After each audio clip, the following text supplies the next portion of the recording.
Pues bien, acá estábamos nuevamente con ustedes. Vamos a empezar a hablar ya más ampliamente acerca de la modulación por ancho de pulso, lo que conocemos como PWM. Pero antes de hablar de PWM, del Pulse Width Modulation, lo que vamos a hacer es a describir ciertos parámetros que son bastante importantes y que quiero que lo tengamos en cuenta cuando hablemos de la modulación por ancho de pulso. Me refiero a lo que conocemos como frecuencia. Muy bien sabemos nosotros que la frecuencia es la inversa del tiempo.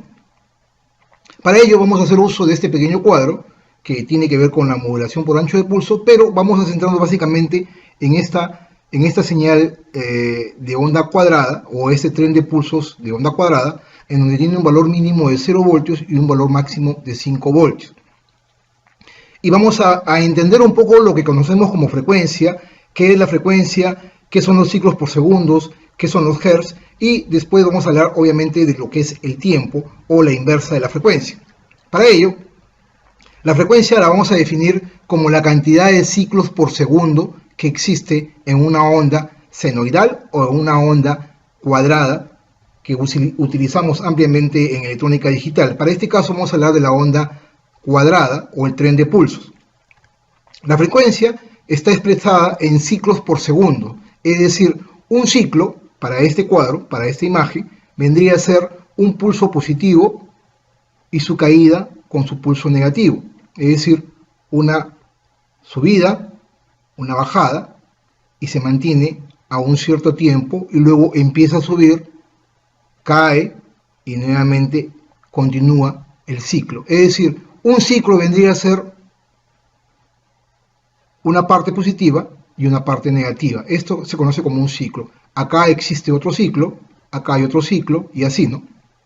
Entonces, cuando hablamos de frecuencia, estamos hablando de ciclos por segundo. ¿Ok? Cuando hablamos, por ejemplo, en este tren de pulsos, yo puedo observar que existe acá un ciclo, de aquí, acá un ciclo, de aquí, acá otro ciclo y así, ¿no? 3 y 4.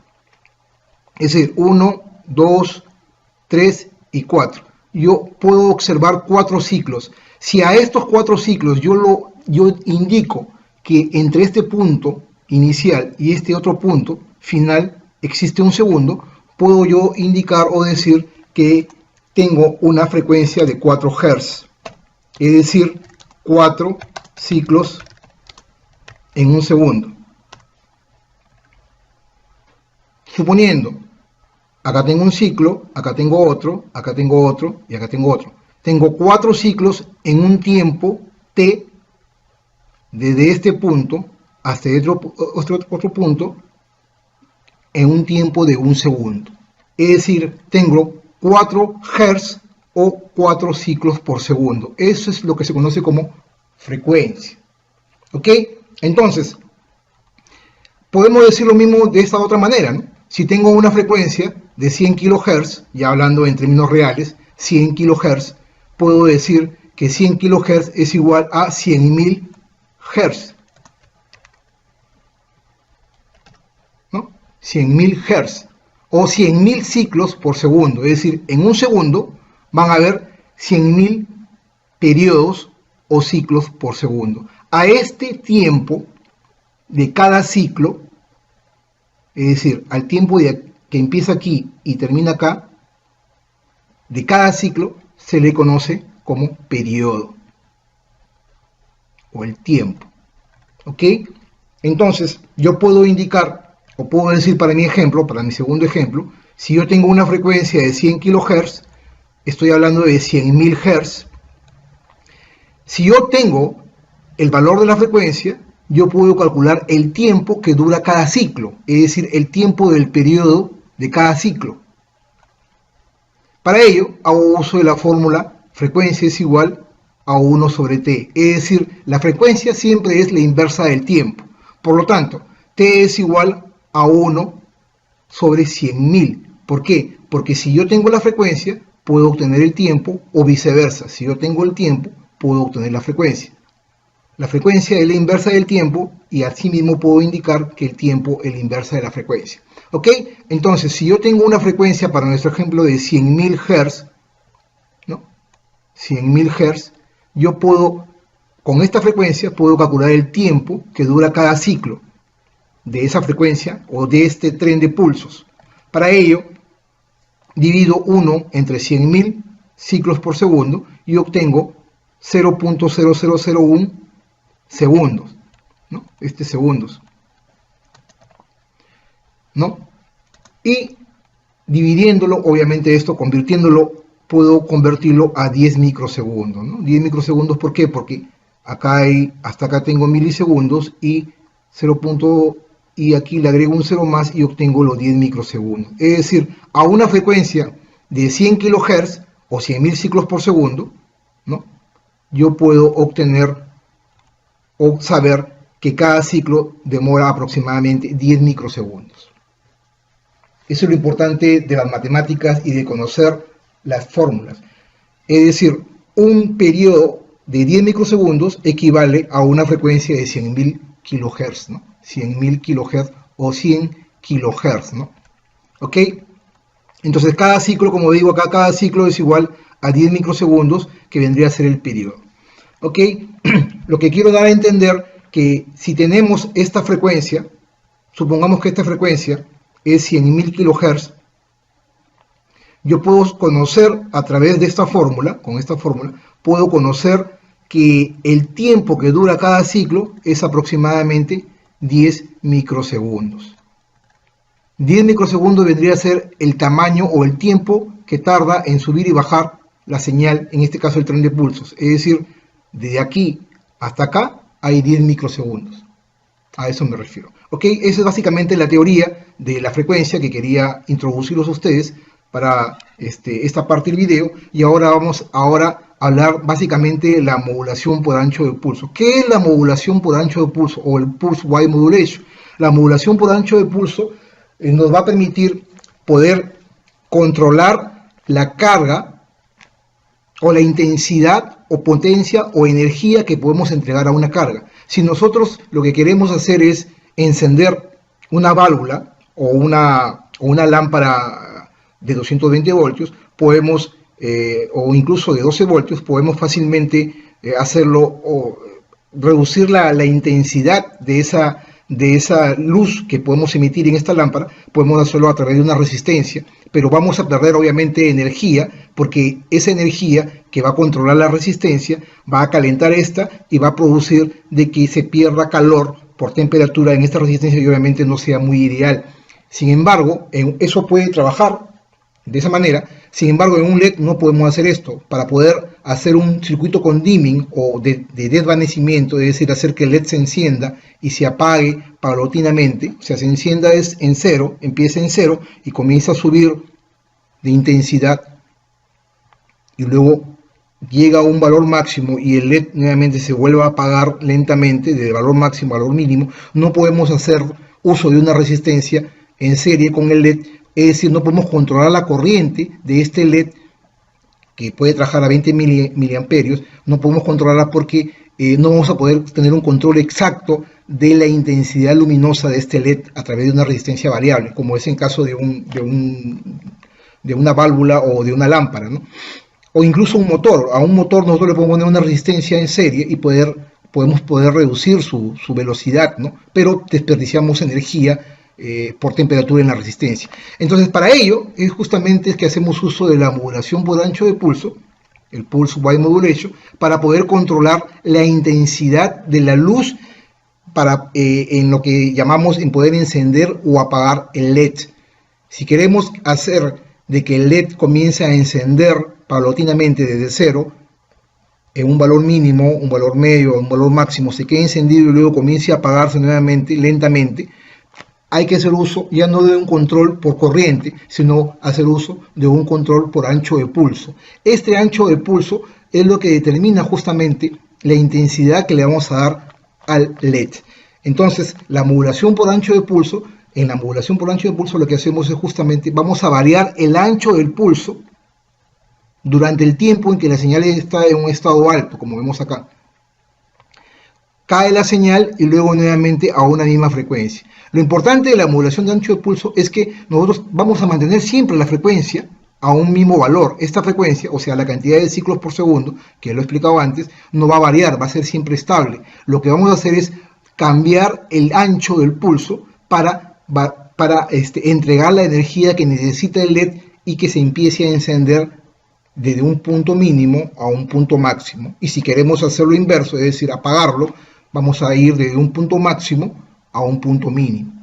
Justamente eso es lo que nos permite hacer la modulación por ancho de pulso, es decir, poder modificar el ancho del pulso para poder entregar una cantidad de energía necesaria para que la carga pueda trabajar de una manera más eficiente. ¿Ok? Entonces, ¿qué parámetros tenemos que tener en cuenta cuando hablamos de PWM, de la modulación por ancho de pulso? Vamos a tener en cuenta lo que conocemos como amplitud, que vendría a ser, la amplitud vendría a ser la constante que, digamos así, vendría a ser un desnivel constante en el tiempo. Es decir, la amplitud vendría a ser esto, ¿no? El tamaño del pulso.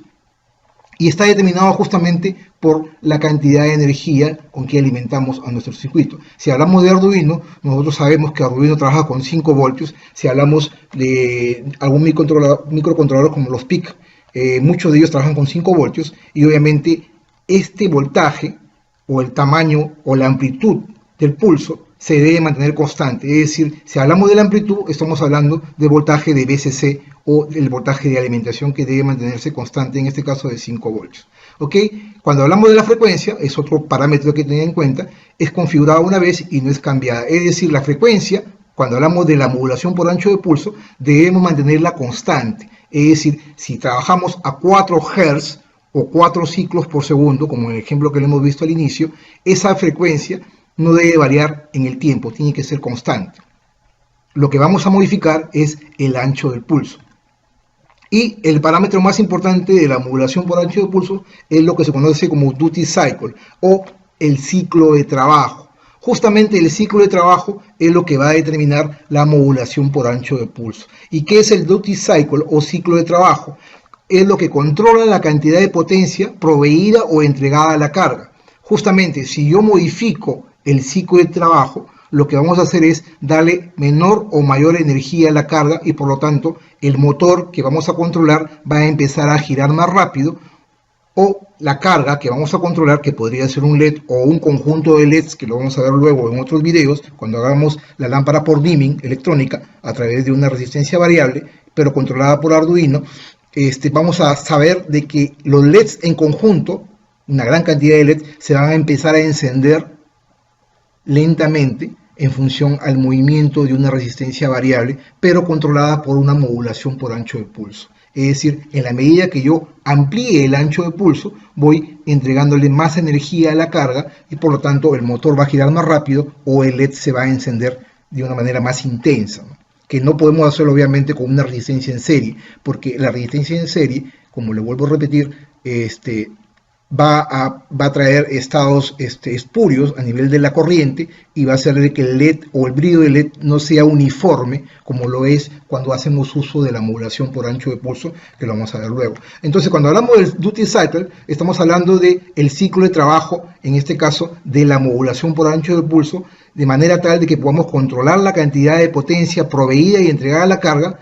Es cambiado muchas veces durante la programación. Es decir, este ciclo de trabajo, que lo vamos a ver justamente en la programación, vamos a hacer de que lo vamos a ir cambiando en el tiempo a nuestra preferencia, de manera tal de cuando tenemos un duty cycle expresado, muchas veces expresado en porcentaje, un ciclo de trabajo de 0% indica un valor de amplitud 0, es decir, no hay energía en la carga, no hay voltaje en la carga. Ojo, estamos hablando de voltaje, no de corriente en este tema. Cuando hablamos de un duty cycle de 25%, estamos haciendo de que el ciclo, o digamos, mejor dicho, el pulso, en el momento en que la señal está en uno lógico o en estado alto, es el 25% del ciclo, en este caso, del tamaño o del periodo tomado. Es decir, 25% de este ciclo. 25% del duty cycle vendría a ser el 25% del tamaño del ciclo. Es decir, hemos hablado al inicio que el ciclo vendría a ser el periodo y por lo tanto del tiempo de un ciclo. Cuando hablamos de un duty cycle de 50%, estamos hablando de que el ancho del pulso en estado alto está a la mitad del tiempo que dura un ciclo. Por lo tanto, vamos a entregar mayor cantidad de energía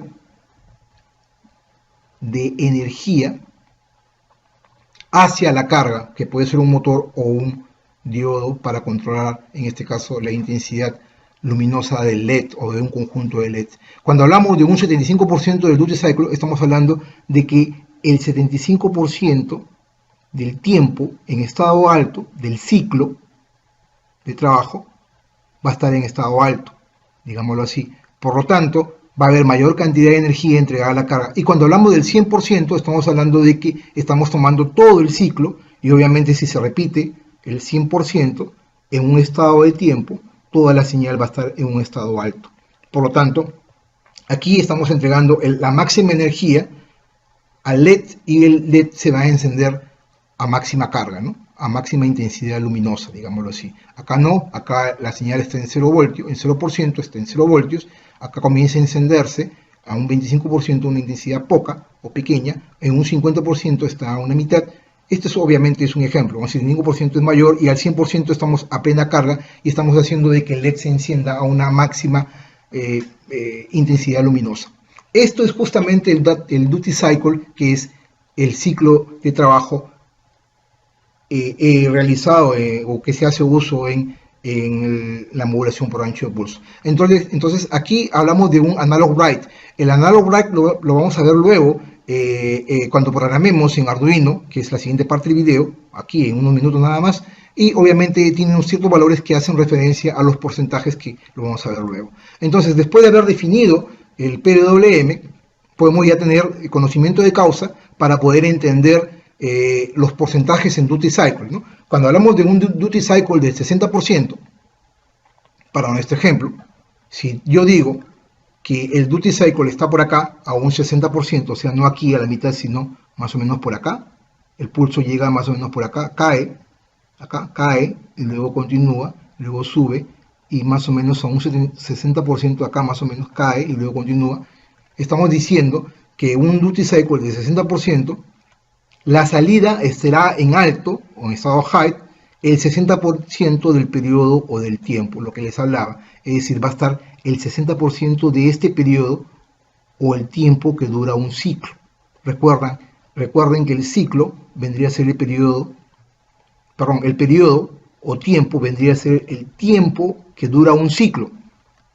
¿Ok? Entonces, cuando hablamos de que el duty cycle es del 60%, estamos indicando de que el pulso tiene una duración del 60% del tiempo o del periodo del ciclo. ¿Ok? Entonces, 60%, si hablamos de una frecuencia al inicio, hablamos de 100 kHz, cuyo tiempo es 10 microsegundos, es decir, 10 microsegundos es el tiempo que hay en un ciclo de este punto hasta este otro punto. Si decimos que el duty cycle es 60%, ¿no? Entonces estamos diciendo que 60% de 10 microsegundos a una frecuencia de 100 kHz vendría a ser un tiempo de 6 microsegundos aproximadamente. Es decir, un duty cycle del 60% tiene un tiempo de 6 microsegundos. Es decir, el tiempo en que la señal estará en un estado alto en un 60% va a ser aproximadamente de 6 microsegundos de tiempo. El resto cae y luego nuevamente está levantado en 6 microsegundos y así, ¿no? Entonces, si nosotros variamos este tiempo del duty cycle expresado en porcentaje, estamos variando el ancho del pulso y por lo tanto, obviamente, estamos modificando la cantidad de energía proveída o que estamos entregando a la carga. Básicamente, ese es el duty cycle que tiene que ver mucho con la modulación por ancho de pulso, y espero que ahora sí lo hayan entendido con más razonamiento de causa, después de haber hablado obviamente de la frecuencia y de los tiempos y los cálculos que hemos hecho.